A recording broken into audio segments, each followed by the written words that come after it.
الحمدللہ رب العالمین والصلاة والسلام علی سید الانبیاء والمرسلین وعلی آلہ الطیبین الطاہرین واصحابہ الاکرمین اجمعین فاعوذ باللہ من الشیطان الرجیم بسم اللہ الرحمن الرحیم الذين ينفقون أموالهم بالليل والنهار سرا وعلانية فلهم أجرهم عند ربهم ولا خوف عليهم ولا هم يحزنون صدق الله مولانا العظيم وصدق رسوله النبي الأمين الكريم وقال الله تعالى في شأن حبيبه الكريم إن الله وملائكته يصلون على النبي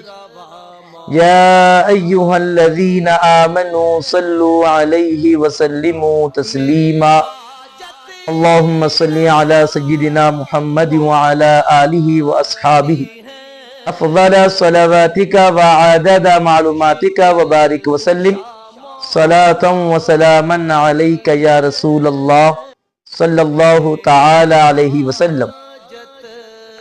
محترم ناظرین کرام، 20 رمضان المبارک یہ تاریخ شہادت ہے حضور مولائے کائنات سیدنا علی مرتضی شیر خدا مشکل کشا رضی اللہ تعالیٰ عنہ کی۔ اسی مناسبت سے حضور مولائے کائنات سیدنا علی مرتضی رضی اللہ تعالیٰ عنہ کی شان اور عظمت کے حوالے سے چند باتیں گوشہ گزار کرنے کی ہم سعادتیں حاصل کرتے ہیں کہ دیکھیں، سب سے پہلے تو ہم یہ بات اچھی طرح جان لیں کہ آپ کی ولادت خانہ کعبہ کے اندر ہوئی، یعنی کعبہ شریف کی جو 4 دیواری ہے اس کے اندر آپ کی ولادت ہوئی۔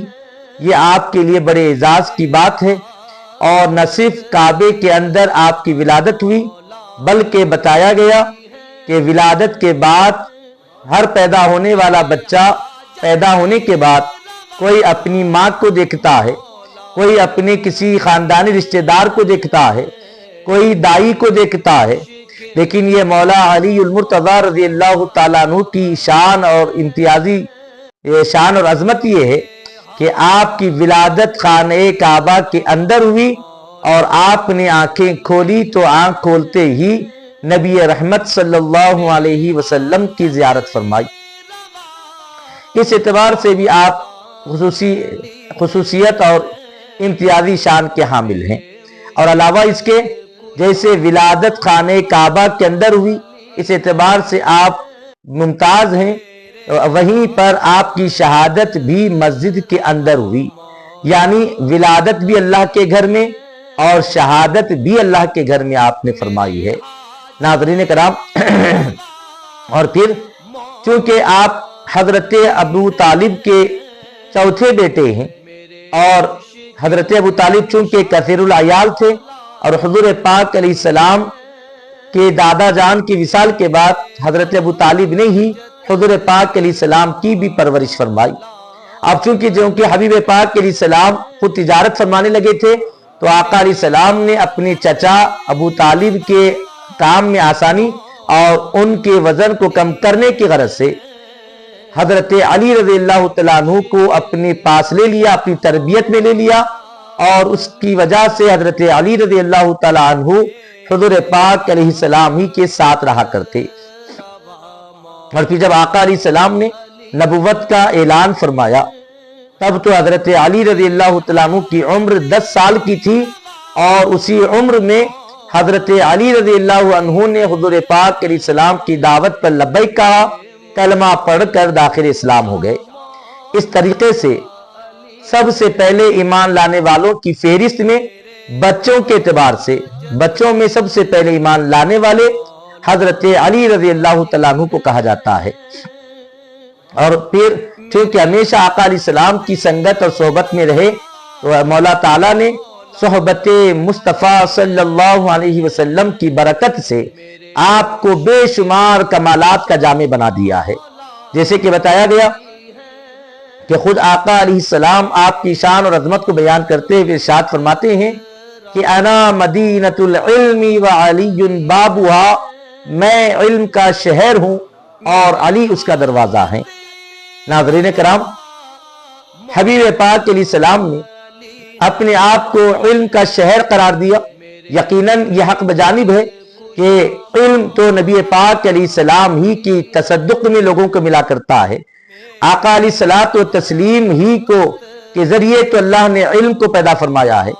یقیناً یہ علم کی بھی سعادت ہے کہ وہ ذات رسالت مآب علیہ السلام سے نسبت پائے۔ اور پھر آقا علیہ السلام نے ارشاد فرمایا کہ میں علم کا شہر ہوں تو علی اس کا دروازہ ہے۔ یعنی لوگوں، تم جو مجھ سے پوچھتے ہو، تم مجھ سے گفتگو کرنے سے، میرے ساتھ رہنے سے، میری صحبت اختیار کرنے سے تمہیں علم کی برکت حاصل ہوگی، جہالت کا خاتمہ ہوگا۔ ایسے ہی علی سے بھی ملو گے، علی سے بھی بات کرو گے تو وہیں پر بھی تمہیں علم کی دولت، علم کی سعادتیں اور برکتیں حاصل ہوں گی۔ اور پھر آقا علیہ السلام کی بارگاہ میں آپ کی قربتوں کا عالم یہ کہ جب حضور پاک علیہ السلام نے مکے سے ہجرت فرما کر مدینہ پاک تشریف لے گئے تو وہاں آقا علیہ السلام نے ایک مہاجر اور ایک انصاری صحابہ میں جو ہے مواقعات کروائی، یعنی بھائی چارگی کروا دی، ایک دوسرے کا بھائی بھائی بنا دیا۔ سب مہاجر اور انصار صحابہ میں حضور نے سب کو تو بھائی بھائی کر دیا، لیکن ایک مولا علی رہ گئے اور آپ افسردہ کھڑے ہوئے تھے۔ آقا علیہ السلام نے پوچھا کہ علی، تمہارے خاموش ٹھہرنے کی وجہ کیا ہے؟ عرض کی حضور، آپ نے تو ہر ایک کے درمیان بھائی چارگی کروا دی، مواقعات کروا دی، ایک دوسرے کو ایک دوسرے کا بھائی بنا دیا، لیکن حضور آپ نے میرا کسی کو بھائی نہیں بنایا، مجھے کسی کا بھائی نہیں بنایا۔ آقا علیہ السلام نے سنا تو ارشاد فرمایا، یا علی انت اخی فی الدنیا والآخرہ، اے علی تمہیں کسی اور کا بھائی میں کیسے بنا سکتا ہوں جبکہ دنیا اور آخرت میں تم میرے بھائی ہو۔ یعنی تم کسی اور کے بھائی نہیں بن سکتے، کوئی تمہارا بھائی نہیں ہو سکتا، کیونکہ تمہارے بھائی تو نبی آخر الزماں ہیں، تمہارے بھائی تو امام الانبیاء ہیں، تمہارے بھائی تو سید المرسلین صلی اللہ علیہ وسلم کی ذات ہے۔ ناظرین کرام، دیکھا آپ نے کہ کیسا مقام قربت کا حبیب پاک علیہ السلام کی بارگاہ میں آپ کو حاصل ہے۔ اور پھر آقا علیہ السلام کی سنگت میں ہی رہنے لگے، اور حضور پاک علیہ الصلوۃ والتسلیم نے جبکہ سیدہ فاطمہ زہرا رضی اللہ تعالیٰ عنہ کی عہد کا موقع آیا تو آقا علیہ السلام نے ارشاد فرمایا، ان اللہ امرنی ان ازوج فاطمہ من علی۔ حضور پاک فرماتے ہیں کہ اللہ نے مجھے حکم دیا ہے کہ میں فاطمہ کی شادی علی سے کر دوں۔ تو ناظرین کرام، دیکھیں آپ کہ سیدہ فاطمہ زہرا رضی اللہ تعالی عنہ جو حضور پاک علیہ السلام کی جگر کا ٹکڑا ہے، آقا علیہ السلام کی شہزادی ہیں، جنتی عورتوں کی سردارہ ہیں، وہ بیوی ہیں مولا علی المرتضیٰ رضی اللہ تعالیٰ عنہ کی۔ اور آقا فرماتے ہیں کہ یہ رشتہ میں نے اپنی مرضی سے نہیں، میری مرضی بھی ہے اور اس میں مولا تعالیٰ کا حکم بھی شامل ہے۔ رب نے حکم دیا ہے کہ علی کی فاطمہ کی علی سے کے ساتھ شادی کر دی جائے رضی اللہ تعالیٰ عنہما۔ محترم ناظرین کرام، آپ ایسے ہی دیکھتے جائیں، علمی مقام آپ نے سنا مولا علی کا، وہیں پر حکمت اور دانائی کی بھی بے مثالیں آپ سے موسوم ہیں۔ حکمت اور دانائی کے بڑے بڑے فیصلے آپ نے فرمائے ہیں کہ بتایا گیا کہ ایک مرتبہ کسی نے حاضر بارگاہ ہو کر کہا کہ علی، ہمارے پاس 17 اونٹ ہیں اور ان اونٹوں کو ان میں سے کسی کو آدھا تک دینا ہے، انہیں ان اونٹوں میں کا آدھا حصہ دینا ہے، کسی کو 9واں حصہ دینا ہے اور کسی کو 6واں حصہ دینا ہے، لیکن یاد رہے یہ حصے یہ تقسیم برابر ہونی چاہیے اور اس میں سے کسی اونٹ کو ذبح نہیں کیا جائے گا، کسی اونٹ کے 2 ٹکڑے نہیں کیے جائیں گے۔ اب آپ دیکھیں 17 اونٹوں میں سے اگر کسی کو آدھا دینا ہو تو پھر اس کو 8.5 حصے دینے پڑیں گے، وہاں پر آدھا اونٹ کرنا پڑے گا۔ ایسے اگر کسی کو 9واں حصہ دینا ہے تب بھی وہاں پر جو ہے اونٹ کے ٹکڑے کرنے پڑیں گے، کسی کو 6واں حصہ دینا ہے تب بھی 6 حصے سے 6 6 12 18، تو 18 ہوں گے تو 6 حصے بن پائیں گے، نہیں تو ورنہ آدھا حصہ کرنا پڑے گا، کسی اونٹ کو ذبح کرنا پڑے گا۔ یہ سوال جب مولا علی سے ہوا، حضور مولا کائنات سیدنا علی مرتضیٰ रज़ी अल्लाह तआला अन्हु की हिकमत और दानाई देखें। आपने फौरी तौर पर अपने अस्तबल से अपने पास से एक ऊंट को, बैतुल माल से एक ऊंट को तलब फरमाया। 17 ऊंट तो तकसीम करने के थे, एक ऊंट को उसमें शामिल कर दिया तो 18 हो गए। उसके बाद मौला अली रज़ी अल्लाह तआला अन्हु फैसला फरमाते हैं। आप देखिए कितना निराला फैसला फरमा रहे हैं। हुजूर मौला कायनात ने कहा जिसको आधे देने थे, अब 18 में के आगे आधे 9 होंगे, लिहाजा उनको 9 ऊंट दे दिए जाए। 9 ऊंट दे दिए। उसके बाद कहा कि जिनको छठा हिस्सा देना है तो इसमें उनको 3 हिस्से बनते हैं, तो लिहाजा उनको इनमें के 3 ऊंट दे दिए जाए। जब ये कह दिया तो फिर उसके बाद फरमाते हैं कि ऐसे ही फिर जिनको 9वां हिस्सा देना था, हजरत अली रज़ी अल्लाह तआला अन्हु ने उन 9वां हिस्सा भी अता किया। इस तरीके से 17 ऊंटों को तीनों लोगों में बराबर तकसीम फरमा दिया।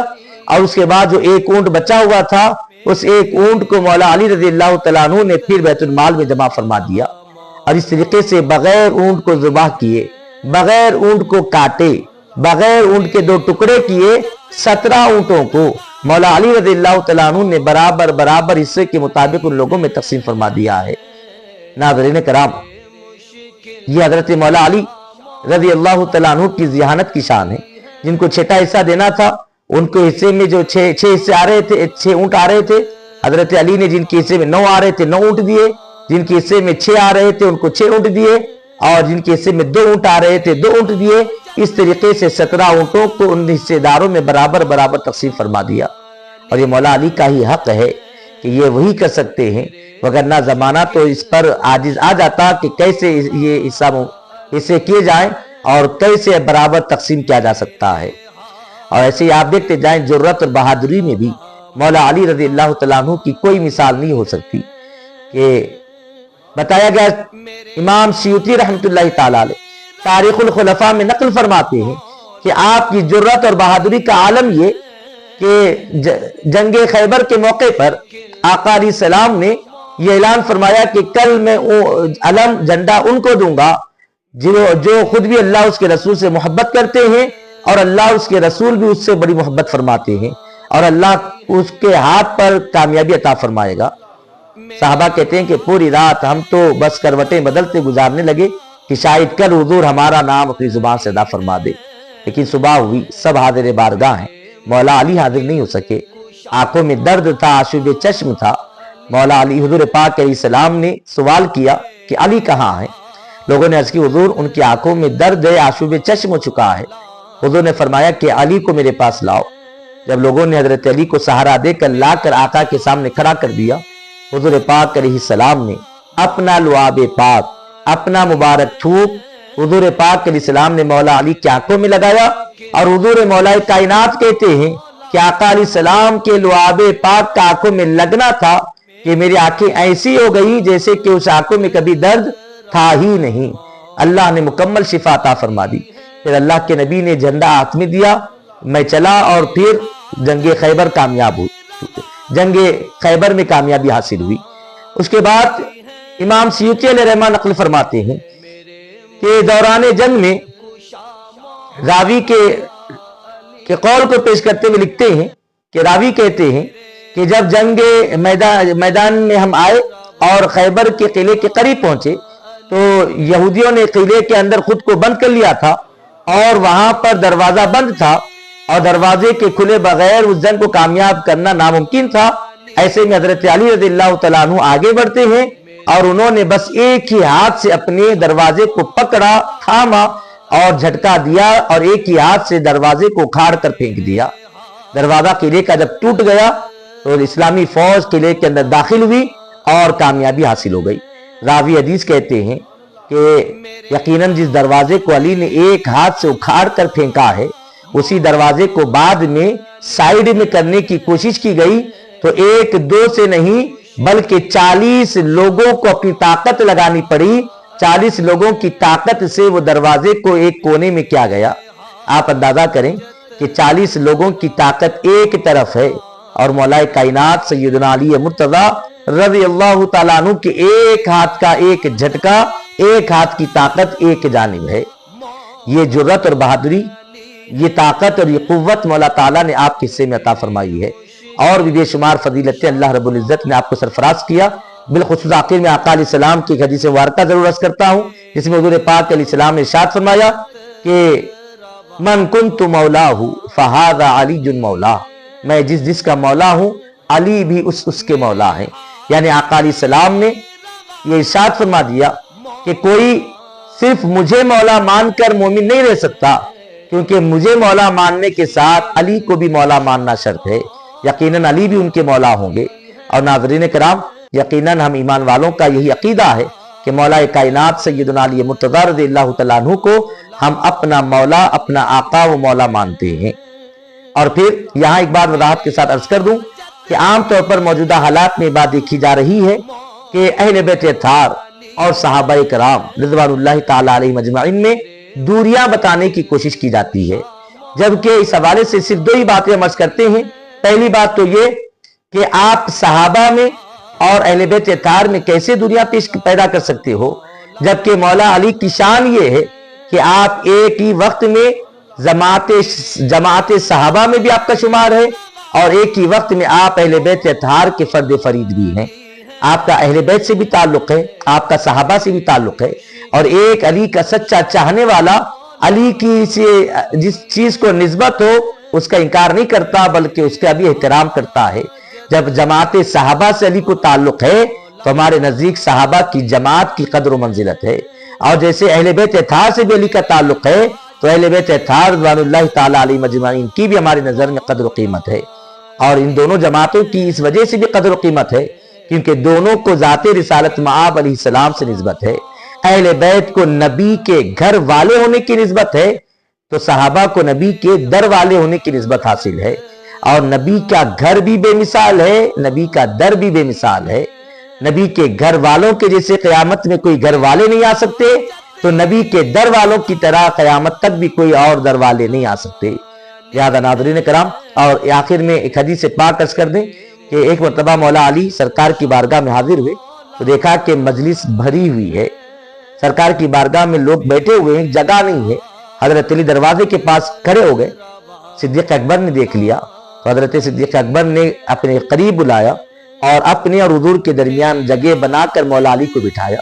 हुजूर पाक अलैहिस्सलाम ने ये मोहब्बतें देखी तो इरशाद फरमाया कि ऐ अबू बकर, तुमने अली के साथ जो मामला किया है, यकीनन अली फजीलत वाले हैं, उनके साथ ऐसा ही बर्ताव होना चाहिए। लेकिन ये हकीकत भी सुन लो कि फजीलत वालों की फजीलत को खुद फजीलत वाला ही समझ सकता है, जिसको खुद फजीलत हासिल नहीं है वो समझ नहीं सकता। अगर तुमने अली की फजीलत को समझा है तो अली की फजीलत को इस वजह से तुम समझे हो क्योंकि अबू बकर तुम भी तो फजीलतों वाले हो। मोहतरम नाज़रीन कराम, इससे दो बातों का हमें पता चलता है। एक तो ये कि मौला अली भी यकीनन फजीलत के हामिल हैं, तो मौला सिद्दीक़ अकबर रज़ियल्लाहु तआला अन्हु को भी बड़ी फजीलतें हासिल हैं। वहीं दूसरा पैगाम हमको ये मिलता है कि अगर आज किसी को किसी सहाबी में फजीलत नजर नहीं आती, किसी को सिद्दीक़ अकबर में फजीलत नजर नहीं आ रही, किसी को हज़रत फारूक आज़म में फजीलत नजर नहीं आ रही, तो समझ जाए कि वो खुद फजीलत से महरूम है। अगर उसे फजीलत हासिल होती तो फिर उसको फजीलत वालों की फजीलत भी समझ आती। ये फैसला किसी दारुल इल्म के मुफ्ती साहब या शेखुल हदीस साहब ने नहीं, बल्कि हबीब पाक अलैहिस्सलाम ने फैसला फरमाया है कि फजीलत वाले की फजीलत बेफजीलत वालों को समझ नहीं आती, खुद फजीलत वालों को फजीलत वालों की फजीलत समझ आती है। तो अगर आज हम मौला अली को फजीलत वाला मानते हैं तो ये अल्लाह ने हम पर फजल किया है, तो उनकी फजीलत के कायल हैं। तो वहीं पर सहाबा में की फजीलतों की भी कायल हैं, सिद्दीक़ अकबर की फजीलत को मानते हैं, फारूक आज़म की फजीलत को मानते हैं, तो यकीनन ये मौला ताला के फजल व करम का सदका है कि हम हर एक की फजीलतों के कायल हैं। मौला ताला की बारगाह में दस्त दुआ हूँ कि मौला ताला कहने सुनने से ज्यादा अमल की तौफीक अता फरमाए। मौला कायनात की शहादत के फैजान से मौला सरफराज फरमाए। बिहुर्मति सय्यिदिल अंबिया वल मुरसलीन बिरहमतिका या अरहमर राहिमीन वल्हम्दुलिल्लाहि रब्बिल आलमीन।